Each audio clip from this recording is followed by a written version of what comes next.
You ask Tiger to calculate. This deals with linear inequalities with one unknown. The final result is q equal or smaller than -5. Let's solve it step by step. Simplify the expression. Expand the parentheses.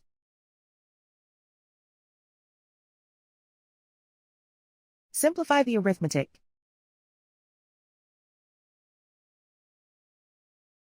Isolate the q. Divide both sides by 2.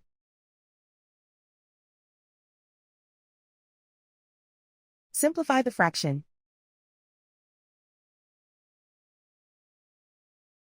Find the greatest common factor of the numerator and denominator.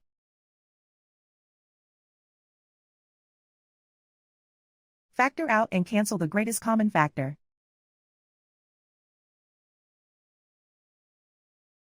Plot the solution on a coordinate grid.